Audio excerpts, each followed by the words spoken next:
So you've learned in other classes about how to find the area of a quadrilateral and what an area actually is. Remember that the area of a shape, such as a rectangle, is really the amount of space that is occupied on the inside of that specific shape. The other thing that is important to know about the area is that area is what we call two-dimensional.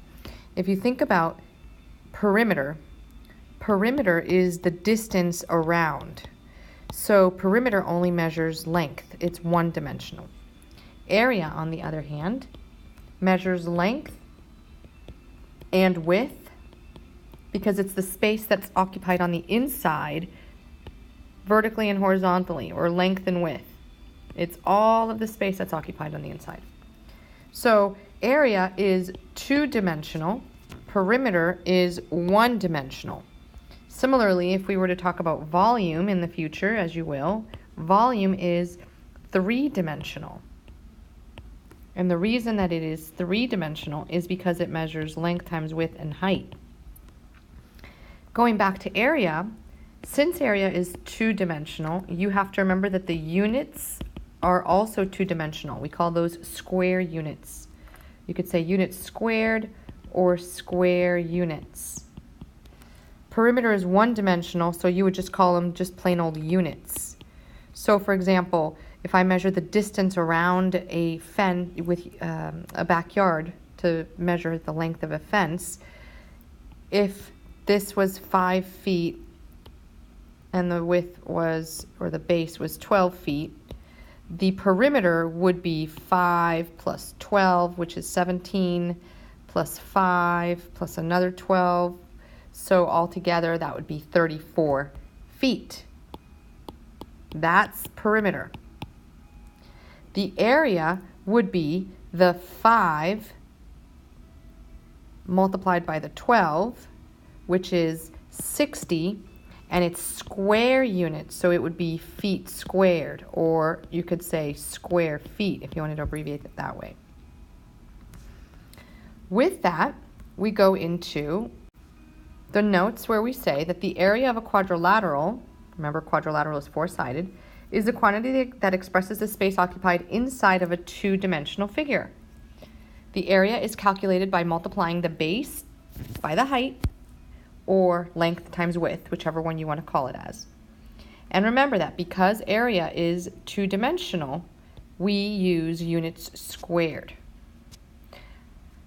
Take this shape, for example. We know the length is 14 and the width is 9. Again, you could call it base and height. That's up to you. The area is 14 times 9 inches, 14 inches times 9 inches, which is 126 square inches, or inches squared. Looking at other quadrilaterals, such as a square, or a rectangle, or a parallelogram, the area is still base times height, or side times side, or length times width. Base and height mean the same thing as length and width, if you want to think of it that way. The most important thing about height, however, when you have a parallelogram where the side is tilted, the length of that side is not the height. Because in order for it to be the height is the tallest point to the lowest point, and it creates a 90-degree angle with the base. So if the base is here, this vertical distance must be the height, because that is the one that creates a 90-degree angle with it.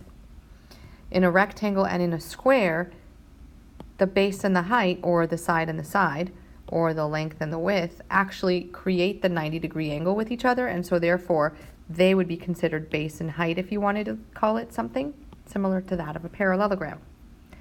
So all three of these figures have the same area formula, base times height. You just have to remember that when you are looking at a parallelogram or a rhombus or a tilted side, the height is always the perpendicular distance, not the length of the side. A triangle is a little bit different. If you were to ask how much of a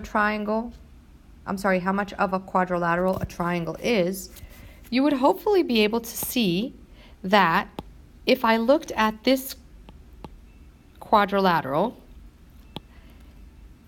and I decided to cut it in half, I would actually be left with a triangle. So in reality, a triangle is half of a quadrilateral. Look at that. Here's my red triangle. If the whole blue figure is a parallelogram or a quadrilateral, a triangle is half of that.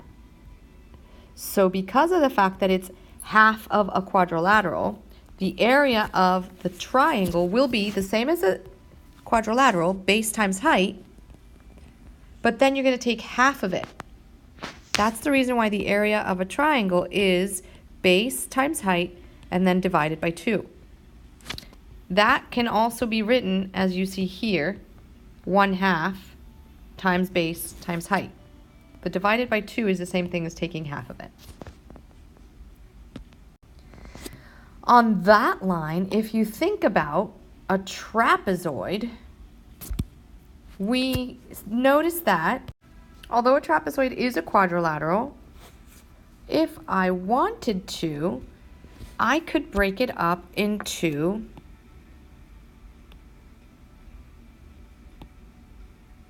two triangles, where my two triangles are actually different triangles themselves from one another.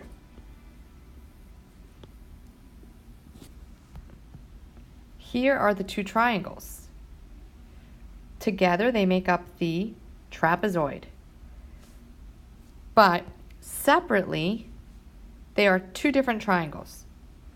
So if I place those there, and I asked you to get the area of this trapezoid, you could look at the information that may be given, and you could say to yourself, well, if I'm trying to get the area of the whole trapezoid, and I've got these dimensions here for the whole trapezoid, let's say that I take this triangle, which is 12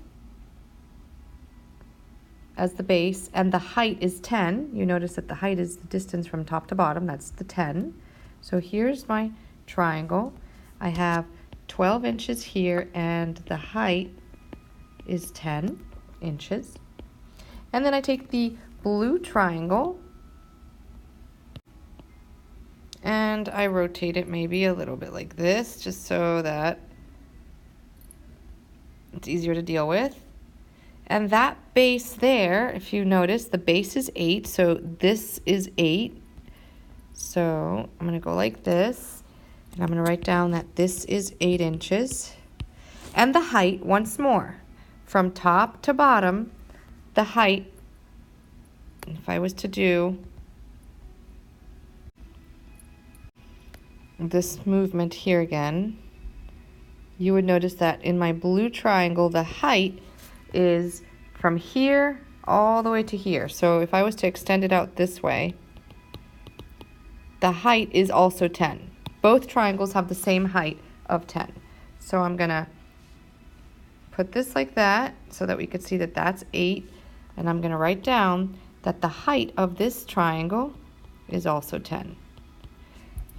So I could get the area of this triangle, which is base of 8 times height of 10 divided by 2. So the area of this triangle is really 80 divided by 2, 40 square inches. And I could get the area of this purple one, and that's 12 times 10, which is 120, divided by 2 is 60 square inches. And then I could add those two together and say, oh, the area of both of them together is 100 square inches. So that's the area of the trapezoid. Or what I could do is I could recognize that there is a formula that I can use. Now, looking at the pictures, both triangles have the same height. They are both triangles, so you're going to have to take half for both of them at the end. So if you had your formula 1/2 base times height, or base times height divided by 2, because it means the same thing, you would be taking half for both of them. You would be multiplying by the same height, and the only thing that is different is really the base. You have two different bases. So the mathematicians discovered, well, there's a way that we can abbreviate this. We can abbreviate the fact that you have to do 1/2 base times height for this, and 1/2 base times height for this, and add the two together. And what you could do instead is recognize that because you have different triangles, and most importantly, because of the fact that the triangles' bases are different, we can actually say to ourselves, well, since we have two different bases, why don't we add the two bases together, then multiply it by the height, then take half of it. So the formula to a trapezoid's area is really, we could get each triangle and then add it together like they did here. Or what we could do is we could add the two bases together, then multiply it by the height and divide by 2. So if we look at this question here, the long way is to break it up into the two different triangles, this one, and then add the two areas together. And the short way would be, well, let's see, if I have two different bases, add the two bases, I'm going to be multiplying both triangles by the height of 5, and then taking half of it anyways. So add the two bases, that's 22, multiply it by half by 5, and then take half of it. Or you can actually use the commutative property and say half of 22 is really 11, and 11 times 5 is 55, and it's square inches because it's area, and area is two-dimensional. So the area of a trapezoid is, add the two bases together, base 1 plus base 2, so this is base 1 and this is base 2. Then multiply it by the height and then take half of it. Or if you wanted to not say take half of it, you could say divide it by 2. It means the same thing.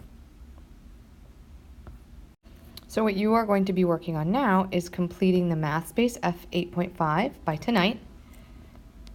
Once you're done with this, if you finish this in class, you are welcome to go into Canvas and go to the modules that I have for Unit 8. And under that, you are going to see a great video that is called Circles and Pi video. You are welcome to watch that. I encourage you and tell you that it's a great resource.